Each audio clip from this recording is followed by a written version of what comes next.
Japanese attacked Pearl Harbor, our west coast became a potential combat zone. Living in that zone were more than 100,000 persons of Japanese ancestry, 2/3 of them American citizens, 1/3 aliens.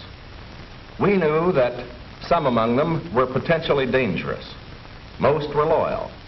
But no one knew what would happen among this concentrated population if Japanese forces should try to invade our shores.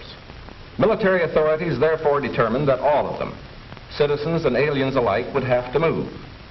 This picture tells how the mass migration was accomplished. Neither the Army nor the War Relocation Authority relished the idea of taking men, women, and children from their homes, their shops, and their farms.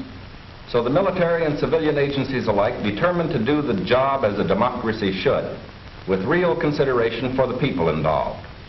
First attention was given to the problems of sabotage and espionage. Now, here at San Francisco, for example, convoys were being made up within sight of possible Axis agents.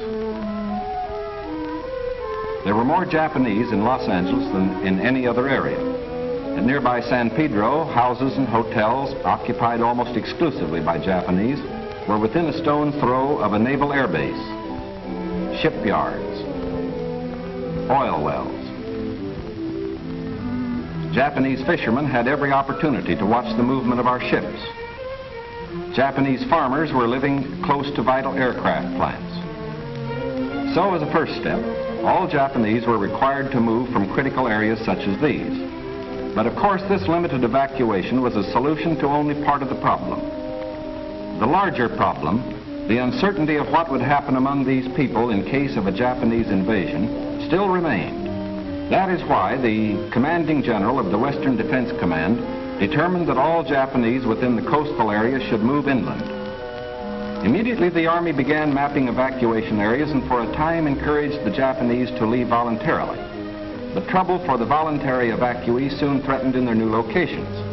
So the program was quickly put on a planned and protected basis. Thereafter, the American citizen Japanese and Japanese aliens made their plans in accordance with Army orders. Notices were posted.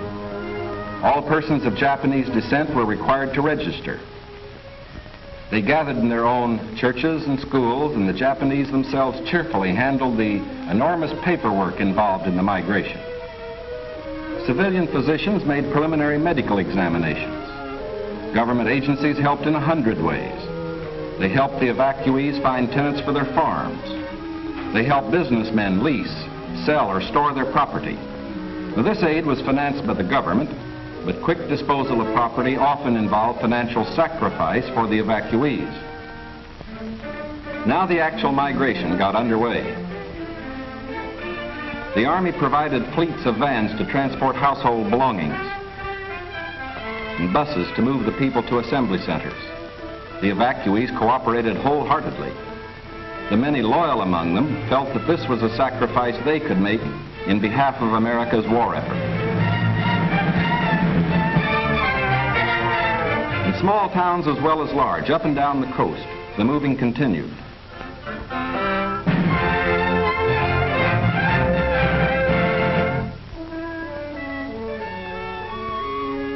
Behind them, they left shops and homes they had occupied for many years.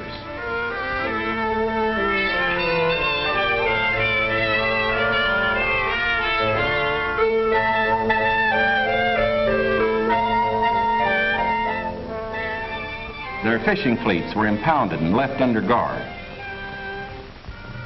Now they were taken to racetracks and fairgrounds where the Army almost overnight had built assembly centers. They lived here until new pioneer communities could be completed on federally owned lands in the interior.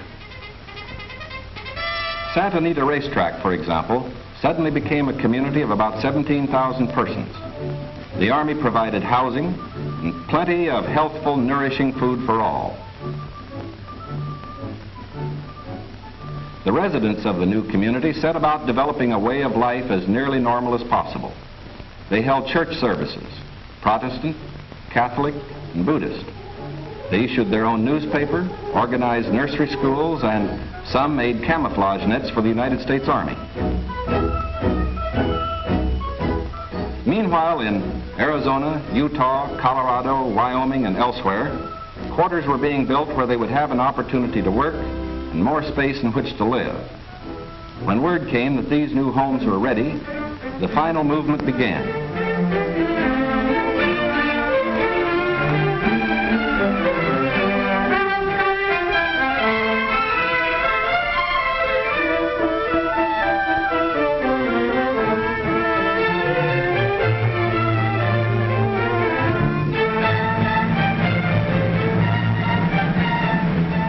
At each relocation center, evacuees were met by an advance contingent of Japanese who had arrived some days earlier and who now acted as guides.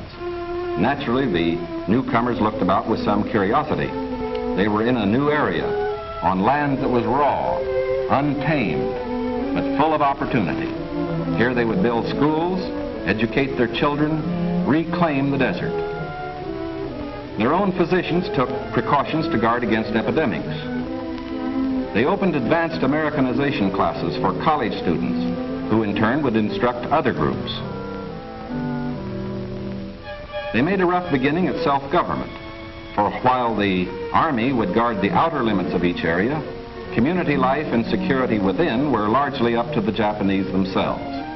They immediately saw the need for developing civic leaders. At weekly community meetings, citations were given to the block leaders who had worked most diligently. Special emphasis was put on the health and care of these American children of Japanese descent.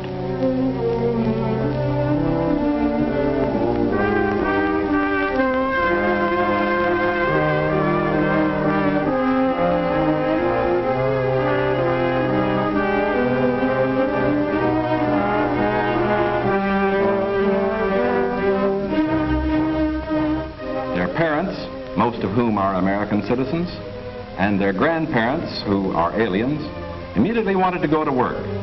At Manzanar, they built a lath house and began rooting guayuli cuttings. The plants, when mature, will add to our rubber supply.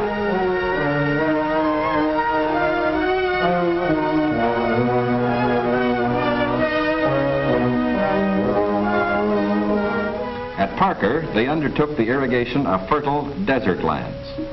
Meanwhile, in areas away from the coast and under appropriate safeguards, many were permitted to enter private employment, particularly to work in sugar beet fields where labor was badly needed. Now, this brief picture is actually the prologue to a story that is yet to be told. The full story will begin to unfold when the raw lands of the desert turn green, when all adult hands are at productive work on public lands or in private employment.